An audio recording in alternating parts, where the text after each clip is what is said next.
All right, 9 Spirals in the house. All right, see if we can get a quick book review. All right, before I go to the doctor, I got a doctor appointment at 10:30.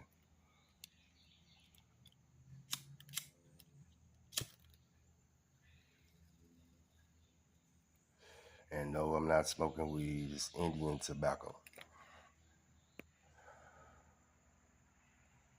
All right, let's get in this. Let's get this. All right.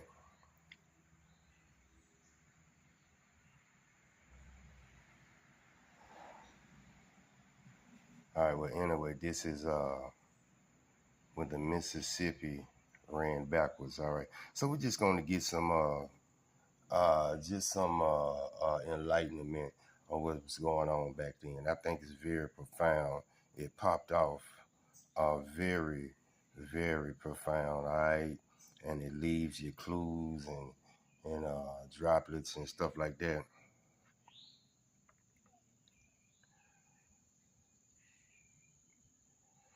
Accompanied by an entourage of Swanee Kickapoo, Winnebago warriors, the Swanee chief strode decisively through the creek village of Tuckabatchee. He was a striking figure, 5 foot 10 inches tall, handsome, straight backed, with a slight limp, like 9 Spiral. But I walk with a limp. Boy, I got that old metal plate on my hip. All right, anyway, as he and his warriors made their way through the village, word spread quickly among the creeks. Tecumseh, or Elijah the prophet, right, has arrived. The Great Swanee leader was one of the last legs of a mission, right, that had taken him 3,000 miles in 6 months, all right? Beginning in the summer of 1811, he traveled south from Indiana to spread his message of intertribal unity night after night. Night after night.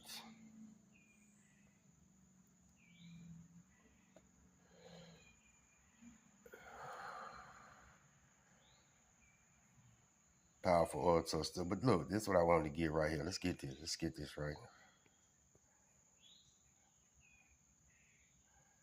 Then I got to ride on.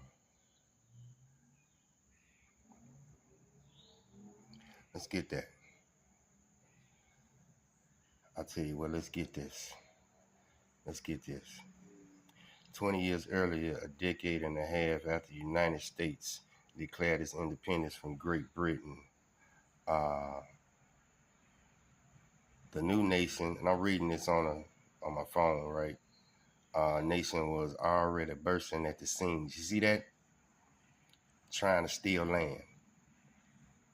And westward expansion had become a deeply embedded tenet of the Republic. After the Revolution, the process of acquiring Indian land accelerated. After the Revolution. All right? Very interesting. The process of acquiring Indian stolen land, holy land, accelerated as settlers streamed beyond rapidly widening national boundaries. Waves of land invaders poured over the Appalachian, the Allegheny Mountains into Kentucky, right? Virginia, Tennessee, North Carolina. They want it all, huh?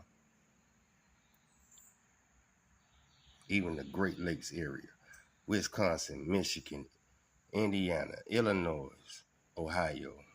See that? The migrations inevitably led to confrontations with the indigenous, all right, the Most High's chosen people, tribes of this region between 1790 and 1795.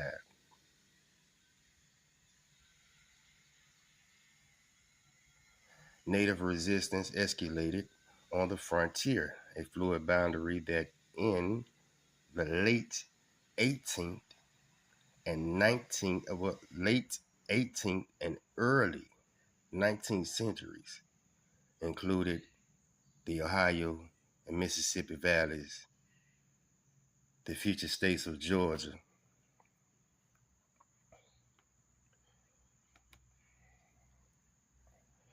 and as you can see, Bama, Florida. So what's the jewel here, right? If it was so much race mixing going on, right? How? And shout out to Nick Pinson, man, who said that wars, Indian wars, proves we are indigenous, all right? How much race mixing could it have been if this shit lasted, all right, to the late 18th and early 19th century? Your ancestors was giving these motherfuckers hell. They still wouldn't give up. So how much race mixing could it have been? All right, that's just a jewel. All right, we'll be back, part 2, when the Mississippi ran backwards. 9 Spiral, I'm out.